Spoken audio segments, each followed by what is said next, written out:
You don't like mice? Like, if not a mouse. A lot of Little mouse. at least those people are sold. I'm not sold. Here's the thing though. So again, amidst all that incredibly well done, big, expensive stuff, my lasting memory, my lasting impression in the story I tell to folks like you, again, is something very, very small. So again, these little touches, and somebody's gonna say, well, that's just silly. Why are we doing that? Because those little things are the things that we oftentimes, we glom onto and we attach meaning to. It's like, yeah, little things do matter. I do recognize, however, that sometimes we gotta go big. This is the Denver Convention Center. This is a piece of public art called I See What You Mean, but of course locally known as the Big Blue Bear. Now, the Big Blue Bear has become a very beloved piece of public art. It's about 15 years old now. But that wasn't necessarily always the case, right? And can you imagine the first time that artist came into this city council with that particular idea? Says, hey, I've got this idea. I want to do this statue. It's going to be of a bear. It's going to be really, really big. And oh, by the way, it's going to be blue. I suppose that conversation goes on to the first time council hears that. Say, seriously? Do you know how many potholes we could fix for the cost of that ridiculous bear? And therein lies your challenge. Yeah, the bear has a cost. And if you're one of those people who sees the world through that lens, if everything is about the cost of things, the pure financial accounting of things, then yeah, you can always justify not doing something by saying, you know what, we could always fix more potholes, which again is technically true. But in addition to having a cost, the bear also has a value. And to me, the value of the Big Blue Bear is once you've seen the Big Blue Bear, you cannot unsee the Big Blue Bear. Always remember it, and it's always associated with Denver, right? And think about how many photographs are taken of this thing every day. Hundreds, maybe even thousands, right? And every one of the photos that goes out there is a smile, is a postcard, is a love note from the city of Denver. That absolutely has value. You know, there's lots of people who want to hold your feet to the fire about spending public dollars, right? And they always talk about the cost, the cost, the cost. Well, it seems like the people who know the cost of everything don't seem to understand the value of anything. Yeah. Because again, things have a value beyond the purely financial. And if we want to live in the type of community that has room for things like beauty, art, great design, and big blue bears, we need to speak up. We need to fight for this kind of stuff. And I believe this is an argument we can win, right? So next time we're having this conversation, let's say, fine, let's talk about the cost. Then let's also talk about the value, and remember, things have a value beyond the purely financial. And if folks really want to get snippy about this, then let's talk about the cost of ugly. Let's talk about the cost of boring. Because you bet those things do have a cost. And I guarantee you that the folks who are obsessed with the cost of everything have never thought about it in those terms. It's an argument we can win. It's an argument we need to win if we're going to build the type of community that I believe all of us actually do want to live in. Now, the ultimate, though, in terms of lovable cities are, of course, its people. People that are desperately, passionately in love with their cities, the ones who will go above and beyond ordinary levels of residency and ordinary levels of citizenship, and sometimes do extraordinary things for their places, not because they're paid to, but this is how they roll. It's how their sense of creativity and how their sense of community manifests. I call these folks co-creators, because they're essentially co-creating the experience of the city along with you. It is all of your collective jobs to create the content that is this city, right? But then there are these unofficial folks, not paid to do it. Again, this is what they do. Like my friend Bob Devin Jones here. Bob is the creative director of a small black box theater in downtown St. Petersburg, where I live. And for those of us who live in St. Pete, we know how important Bob is to making St. Pete a great place to live, work, and play. But Bob doesn't show up on the city org chart. He's not one of the most powerful, most influential business people, no. But again, those of us who live in St. Pete, we know how important Bob is to our community. And all of you know your community's version of Bob Devin Jones. Many of you might actually be your community's version of Bob Devin Jones in sort of your secret alter ego co-creative life. But the fact is we know these people, we see them around town, we run into you, and we see people, I see Bob at the coffee shop all the time. There's people out there who say, that's just Bob being Bob. No, Bob being Bob is extraordinary, and we need more of that. Because Bob doesn't see the problem the same way that the official folks do. And consequently, his solutions can be very different than the ones the official folks might actually come up with, right? And we need that. Cities are actually very smart about this stuff. We get the big stuff mostly right. Again, we're very smart about this stuff. The real opportunity lies in this little stuff, the kind of stuff that percolates from the ground up, from these unusual sources. That's when things get really interesting. You get good top-down, meets interesting bottom-up, meets in the middle. That's when cities really start to hum and they really start to click. How long is that to be our jingle bells? Sorry? Mr. Thompson. Mr. Thompson. Oh, no, I don't. Mr. Thompson? What is a citizen that comes regularly to council meetings and wears a crown and he has bells? Colorful? That's part of your local flavor. That's part I of your local miss flavor. it. I miss He it. loves his city. He loves us. He loves the corporation. And he loves it. We may have to work on him, but yeah. Well, the same thing happened in Virginia Beach. What's in the water? Something in the water. That's something in the water. I mean, that is just exploded. Oh, that's the, that was the festival. Pharrell. Yes. Pharrell. Yeah. Well, there's Pharrell Williams, and then there's. Come on, guys. Something in the water is a great sort of big example of big love. And those are great. When they come along, you should look for those opportunities. But in the meantime, let's look for some little ones as well. And if I may, just on that real briefly, so I don't forget, I was at a recent CAO meeting, and they did a presentation for us on something in the water, and I was thinking they're going to be talking about everything with Virginia Beach. Newport News and Hampton were the second most in terms of hotel rooms and visits for the region. It wasn't Chesapeake, and it was Newport News. They were coming across the water, but we saw the second most as compared to Virginia Beach in room nights and attendance and things. So we're having conversations at a regional level. What can we do to build off of? Something in the water. Yeah, and the stars were just coming out, the people were running into Beyonce, and all, because that's how they were making themselves accessible. But as there part of were the- different as part of the audiences. community. The small group for this was like an older population. There really wasn't as much there. How do we capture that? What about for the city farm? So these co-creators clearly do matter. This is Candy Chang. She's an artist from New Orleans, and after Hurricane Katrina, she did a number of amazing projects. But I think my favorite was probably the simplest one she actually did. She made a stencil that says, "It's good to be here," right? And she used spray chalk, not spray paint, and she started spray chalking that message all over New Orleans. Now think about that message in the context of New Orleans after Hurricane Katrina. It's good to be here, right? That's powerful. That's amazing, right? And when folks start to see that message over and over again, that's incredibly reinforcing, right? You know, cities will spend money on internal branding campaigns and self-confidence campaigns. That's good, money well spent. But sometimes you get lucky. Along comes somebody who loves their city, does something so beautiful, it's so simple, you know, and wonderful, you can almost, it's good to be here. But what did that cost? Maybe 50 bucks? A stencil, a can of spray chalk?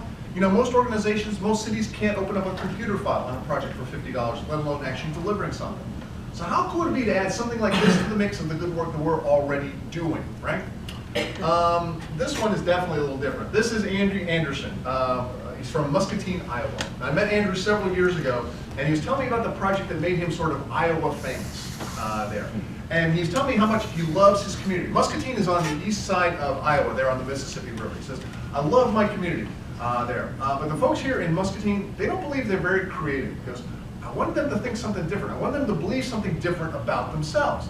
So he said one day he was looking at the Mississippi River, and for whatever reason, the idea of the Loch Ness Monster pops into his head, right?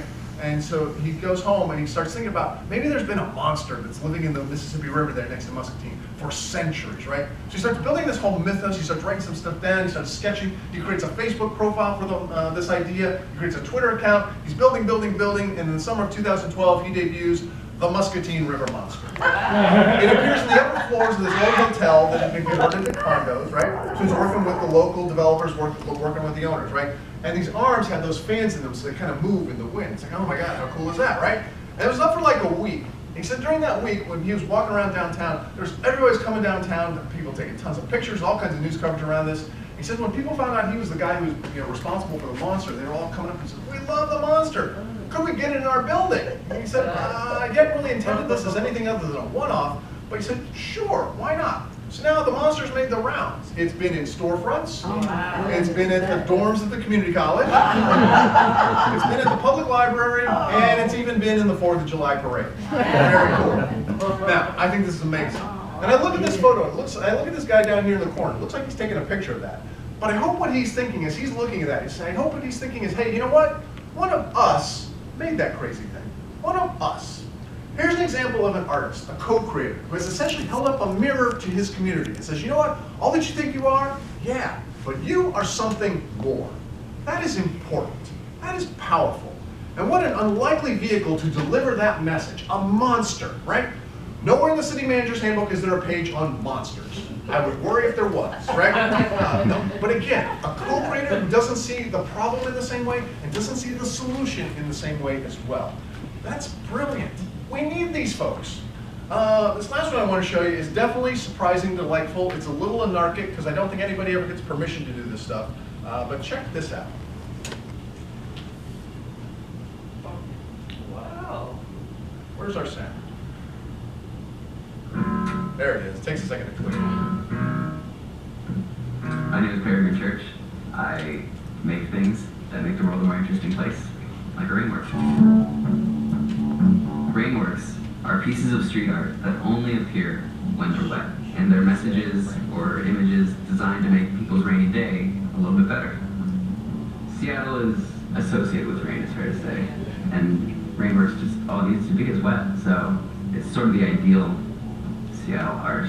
So the stuff that makes rainworks is biodegradable, environmentally friendly, and completely non-toxic. The essential ingredient when making rainworks is the super hydrophobic coating. Okay, let's see how it works on the never wet shirt. So you already start on the shirt, right? That is a chemical that when you put it on a surface will prevent that surface from getting wet.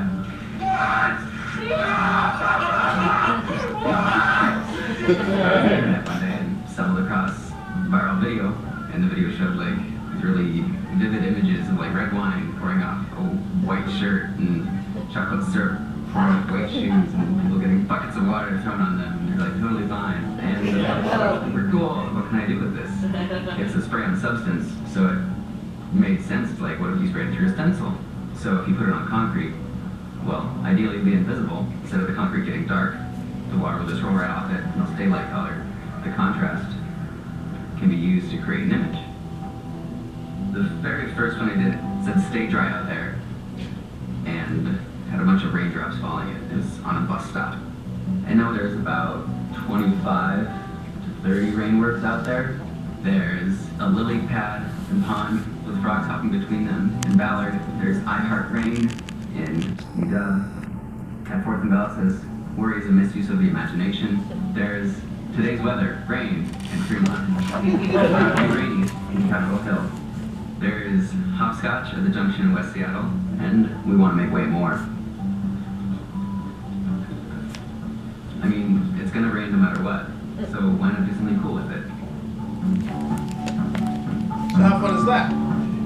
Now I bet if we went and talked with your public works folks about this stuff and asked them, oh yeah, super hydrophobic coating, we've known about that for years. But they never thought to do something like that with it. So again, that is sort of the genius of what these co-creators bring to the table. They don't look at the problems in the same way, they don't look at the resources in the same way. And they're able to do stuff that frankly you guys just can't, for all kinds of reasons. We need these folks. They're in our communities. They're like the spice in what makes a great dish. You don't have to have a lot of spice to make for a flavorful dish, but you need some, otherwise it's a bland dish. Well, every community needs some spicy people as well, otherwise bland community. And the thing about these co-creators is we don't have to import them from DC or New York or San Francisco or any of the other cool cities and all that stuff. No, they're already here. They're just waiting. They're sitting on the bench because they don't think they have the right resources. They don't think they have the right education. They don't think they have your permission to be city builders, to be placemakers. And we need to change that, right? Because they believe that city building is all about big stuff. Roads and bridges and schools and whatnot. They look at that and go, well, I can't do any of that. And consequently, most citizens sit back and they wait for you guys to make the city better for them, right? And as hardworking as you guys all are, that still can be a long wait because there's a lot of stuff that has to get done. So wouldn't it be cool if we could enlist their help? The ones who are already inclined to be part, to want to be active in the community, let's work with them to help change Newport News for the better. These folks, again, are your natural allies there as we move forward. But again, they just don't believe that they can play a role in this. Because again, they think it's all big stuff. Well, we need to get them to understand that placemaking can also be little stuff. It can be, a little community garden, a little dog park, a weirdo backyard festival that involves you, me, and our crazy neighbor that we do for no other reason than it amuses us. That is placemaking, that is city building, and that has value, right? So we need to get more of that going as well. Again, you got lots of big stuff. We're going to talk about lots of the big stuff here and there. And the way we actually fill in, oftentimes big projects are lots of little projects stacked together. And several of these that we're going to talk about here probably after lunch are big projects that actually could be stacked with lots and lots of little projects. And that's what I think I'd like to sort of take this conversation as we move forward there. So, we got time. I'm going to carry on, and we're going to carry through. If you guys need to get more coffee or anything like that, please go right ahead. You are not going to bother me in the least if we do that. So, okay. So you go, all right, this love thing kind of sounds interesting, sounds pretty cool. Where do we do it? How do we do it? And where do we start, right? I think the first place that we ought to start is back with this guy. When I was talking about Bob, all of you knew who Bob was here. Who's the Bob Evan Jones of Newport News, right? You probably know this person. There's a friend of yours. Oh yeah, this person's. It's okay. Let's start with them. And it's probably not just one person. There's a handful of these folks. Let's identify those folks, right? Those co-creators, those obvious co-creators that are in the mix, right? The ones that are the obvious ones in the water. Let's bring them together. Invite them for a cup of coffee. Invite them to breakfast, to lunch, something like that. Bring them to your office. Bring them to the city manager's office, the mayor's office, something like that. And then let's do something kind of different. Let's ask them for their help. Now that's a different kind of conversation. Most of the time, folks are coming to you guys for your help because you guys have the resources, right? They're looking for permission and all that stuff. Let's flip the conversation. You know what? If I'm one of those people that you've asked to coffee and you're going to ask me for my help, it's like, wow, at the very least, I'm intrigued, right? He's asking me for my help, right? And then let's amplify what they naturally do. The best part about the co-creators is you don't have to start them on a damn thing. They're already doing this stuff. Really what you're trying to do is align with them, figure out where they're going and what we're trying to do. Maybe where's the opportunity for us to work on something together, right? And then let's give them some resources. But I'm not necessarily talking about money. Because I get it, money's hard to come by, and especially unencumbered resources, really hard to come by. But there's lots of other stuff that you guys have access to that is a resource. Not the least of which is like, you know what, let me help you.